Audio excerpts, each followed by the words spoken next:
So my name is Zach, and I'm the head of curriculum at Dave AI Australia. I'm going to go to our website, our LMS, and show you how that works. So you should hopefully be able to see the web page. So this is our brand new website for this year. This is what it'll look like when you first come to it and you haven't logged in yet. So if you haven't already, you can go and complete the registration form, which you will need to do before you plan to teach the day, so that you can actually get a login and access all the materials.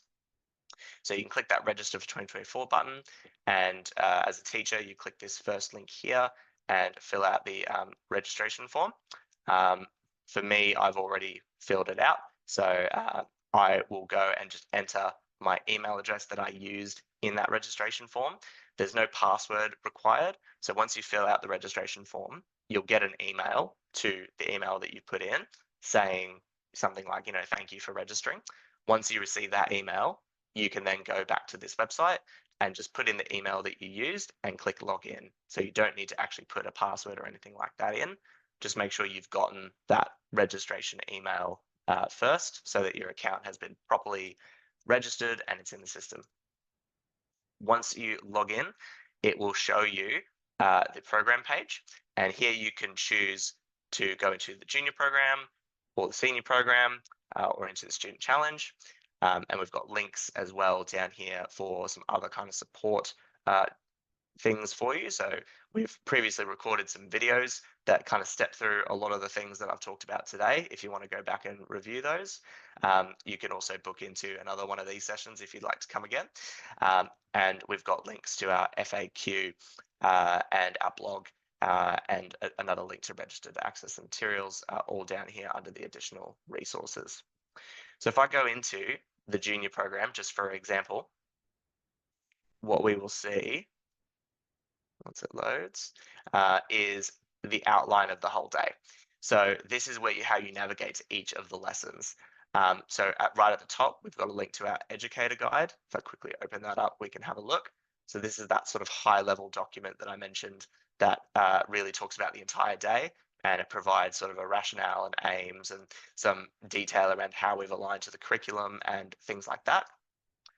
If I go back into our program page, any of these links that has this little square with the arrow means it's going to open in a new tab. So you can easily click on that. For example, lesson 1, if we were about to teach it, we could open the lesson plan and have a look.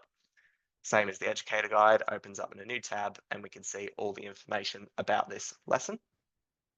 So we've got summary, the objectives, the links to the curriculum in the form of these content descriptors. And these are all hyperlinked as well if you want to go and have a look at the actual content descriptor and its elaborations. And everything is in here that I mentioned earlier, including the activity steps with the suggested timings. Of course, you might not follow these timings exactly, but they're just a suggestion of how long we think you could take in each of these steps. Coming back again to the program page, if we click lesson slides, that will take us to the actual main lesson page for this lesson. So we're still on our website here. We've got a slide deck embedded in the page. So right here in the middle, it's embedded using Google Slides, and I could advance through the slides for this lesson straight from here, from this page, and I could just present the entire lesson this way.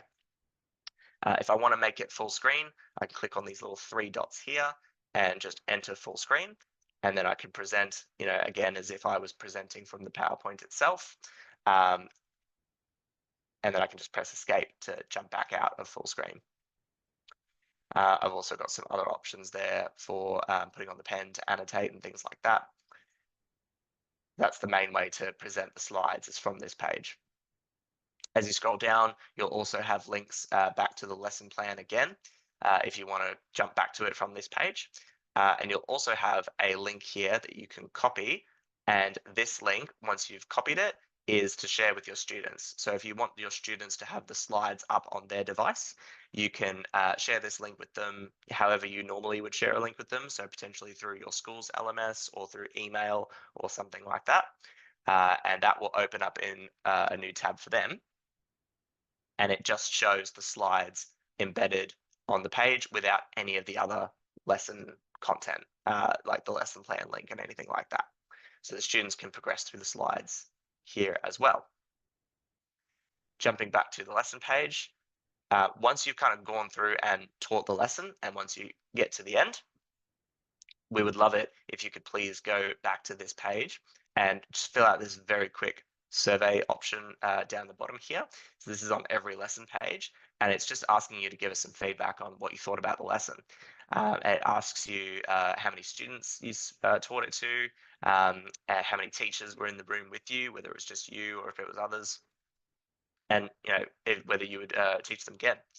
And if you are teaching the lessons multiple times, so for example, if you've got 3 different classes and you want to deliver it 3 times separately, not all at the same time, we ask you to just fill this survey out once.